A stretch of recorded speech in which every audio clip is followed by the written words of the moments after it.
Mr. McIntyre, Drew McIntyre, thank you for taking some time out of your busy schedule to hang out with the Illuminerdi for a minute. We really appreciate it. Yeah, thanks so much for having me. Two-time WWE champion.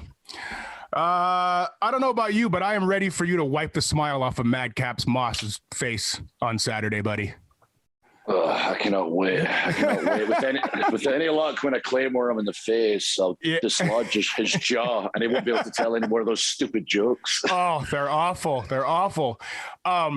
It's funny you mentioned the Claymore because I just found out that the Claymore is the name of the style of sword, correct? It is indeed a very large sword that only a very large man can wield. Yes, and I was under the impression a Claymore was the bomb that the Americans troops use. Yeah, I mean, they're both called Claymore. Yeah, right. And but they're very, very different. Yes, very different, because I looked it up, and apparently that we named it after the Claymore sword. So, oh, really? I didn't know that part. Yeah, I did. Part of history. Yeah, I did a little research last night, and I was wondering why they were called the same thing, and apparently it was named after that. Wow, somebody kept sending me clips of one of those video games everyone loves, Call of Duty, I believe. Yeah. And they would do like the countdown for some reason. I would get these clips and they go 3, 2, 1, and it'd be explosions. And I was like, what's going on here? Why do people keep sending me that? My buddy explained to me they're called Claymore, so they're doing your countdown, then the Claymore explodes. I was like, of course. Oh, that's great. How was your holidays? It was excellent. Excellent. I basically did nothing on Christmas Day, which was awesome. I've been very busy recently, which has been great. Representing the company at Christmas Day, my wife and I did nothing at all. We stayed inside with the cats. We lazed around. We opened our presents. We watched Christmas movies. We called the family, and it was awesome. We did absolutely nothing. Perfect day. Yeah, you have been busy. I saw that you recently were at North Texas Food Bank.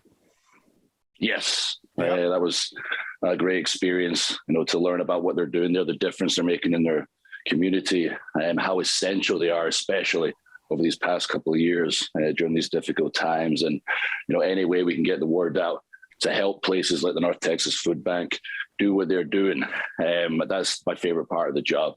That's not a job. That's a privilege to be able to help and really make a difference where it's needed. Yeah. Speaking of, you're also the global ambassador to the Special Olympics, which I think is such an awesome thing. Yeah, that's, again, one of the coolest things that's ever happened. That's right up there with winning the WWE title. When I was at my first in-person Special Olympics event after working with Special Olympics for a couple of years, we had such a great day with the staff, with the athletes. And then the athletes surprised me at the end by naming me the new global ambassador for Special Olympics. And they're trying to hold back the tears in that one. That was really, really special to me. I can only imagine. So it seems like you and the New Day were having fun this week. We always have fun whenever we get together on TV, on our live events, anytime we get together. Like if there's apparently a script, we just throw that script out the window and we just go off of each other. We play off of each other. The guys are so much fun. They're so charismatic. And any chance we can get the New Day and Big D together as Drew Day is always going to be a good day. Drew Day, that's fantastic. I see a T-shirt in the future. So do I. I love those chants like Drew Day rocks. We had a few last night at their live event in Washington. Myself and Kofi were tagging, and the Drew Day rocks chants were going. Oh, that's fantastic. Yeah, when Xavier's got the king crown on and they're doing their whole knights kind of thing, and you've got the big sword. It's a great visual. Oh, I love it because I never know where it's going to go, especially those interviews. Like in the writers, the camera guys, nobody knows where it's going to go, but I just tell the camera guy, please don't laugh and shake. I want to get this on one take. Yeah, when you guys were doing that laughing thing the other night, it was pretty funny. You just go with what those guys give you, and usually it's hilarity. And also for me personally, gets to show another side of Drew McIntyre, because if I was just that serious guy all the time, sure, it'd be pretty boring. But those guys allow me to show the kind of real Drew, who's a bit goofy at times, but when the bell rings, I'm ready to kick ass. Absolutely. Yeah, you were out there pulling Excalibur from a table. It seemed like it was. Imagine that thing never came out. How embarrassed I would be. Yeah, it'd be like that, the Sword and the Stone at Disneyland, where you go up there for the photo op, but it never comes out. Yeah, a whole new character for me going forward. If that messed up, when Drew just tries things and fails. You'd have to go back to Lady of the Lake, try to get another sword. Yes. Is there anybody that you really attribute or learned the most from influenced you the most backstage throughout your career in WWE? Is there an agent or another wrestler or that you really leaned on throughout your career? There's a bunch. So many people had an effect on me or gave me some advice that Sure. I applied and I still use to this day. And when I was 24, when I kind of started the run at SmackDown with the Chosen One stuff, Vince McMahon designated The Undertaker as my mentor. So I was always bothering him, and I still bother him to this day with questions. But at that age, a lot of the stuff he was giving me was just way too advanced. His wrestling IQ is so high. Obviously, it would go over my head, a lot of the stuff The Undertaker would teach me at the time. But if I was going to pick somebody, I would say Fit Finlay for sure. He's somebody who always looked after myself and Sheamus and helped us, especially with their in-ring style, that aggressive in-ring style we're known for. Fit's the master of it. He's somebody that was able to work all across the world and always be in a prominent position. Is just so smart. Always thinks outside the box. Always able to go with the times and not tell us it's way better back in my day. He always goes with the times. Was always able to adapt to every generation and really helped us out through our careers. It's interesting that you mentioned Fit, because one of my other questions was, do you feel like you have more of a bond with the European wrestlers back, with, Finn and Sheamus and yourself, being that you have more in common in that sense, if that makes sense? Yeah, we can talk about football, the real football. Right. When you kick with your feet, soccer. Right. But I got a lot of people I get along with are from all over the world. Obviously, people back home, we're able to, talk about things we miss, and they understand what it's like to be away from family, like 100% of the time almost. American superstars can obviously see their family whenever they want. They can move back home. That could be their home base. So we kind of lean at each other and talk about what it feels like to not be home for the holidays back in Scotland and Ireland, etc. But yeah, some of my closest friends are American, or Jinder is Canadian, or Indian, if anyone. Just found out that Santa Claus wasn't real there. Well, yeah, it's like Roddy Piper. He was Canadian. God. I hope it's more of an adult audience you've got. But yeah, when I found that out, it was like finding out about the Tooth Fairy and Santa Claus. Like my entire childhood, like that's my Scottish guy. Yeah. And when I found out he was, I was like, no. Yeah, it's like when I found out Undertaker and Kane weren't really brothers. It was devastating. I was so devastated, but on the plus side, it allowed me to become the first Scotsman signed from Scotland to WWE. But I was devastated when I found out Piper was Canadian. The accent should have gave it away, but when I was a kid. When you're on the road, what do you do to wind down after matches? Do you like to read a book? Do you like to listen to music, watch movies? Is there anything in particular that you do to come down off of the energy you get feeding off of a live crowd 3 nights a week, 4 nights a week? Yeah, I can tell you about this week, since we started on Sunday. We started this run of shows, the Christmas Loop. It's 5 days in a row.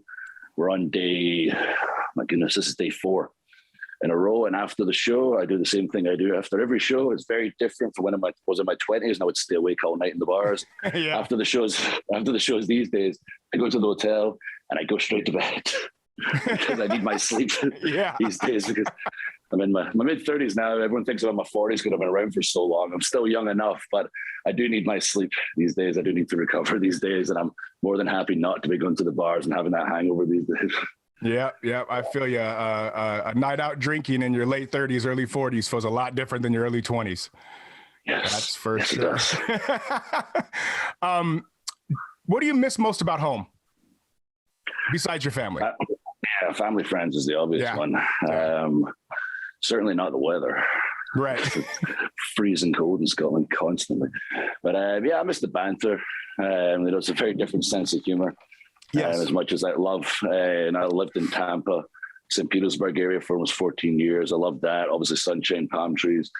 and everybody's so friendly. I just moved to Nashville and Tennessee. Everybody's great out in Nashville, so friendly. But yeah, there's just something about those Scottish personalities and the Scottish banter and the Scottish humor. I certainly miss that. I miss the food.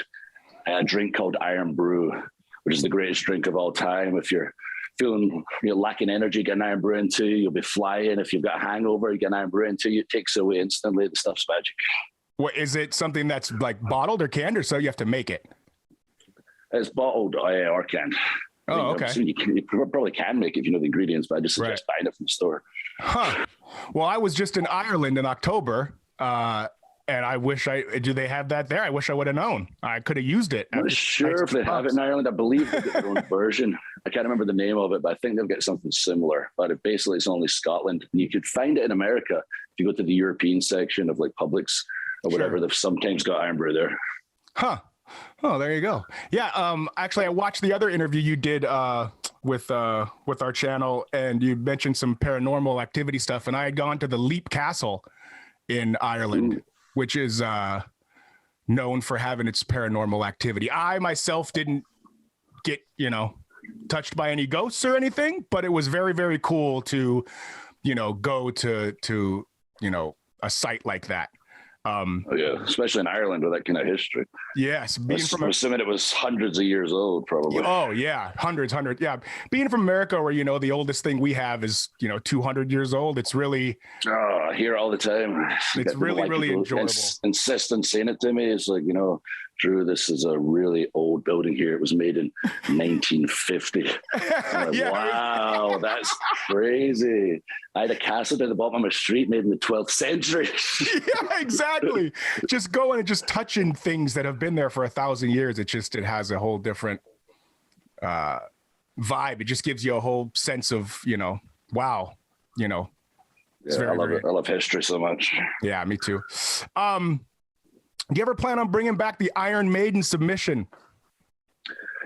I might just, if the opportunity is there. Yeah, I really enjoy that move that you used for a little while. I thought it was a very. For those that don't know, it's Johnny Gargano's submission.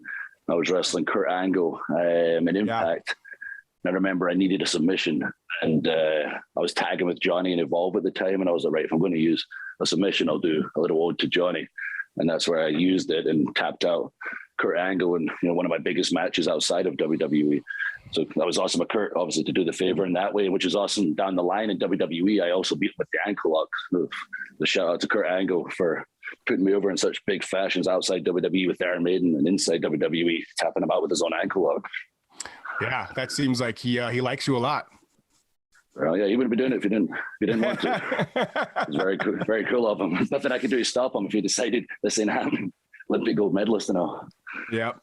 Well, I want to wish you luck this weekend. I don't think you'll have any problem with Madcap Moss. And what do you see for yourself in 2022? Another title reign, I hope.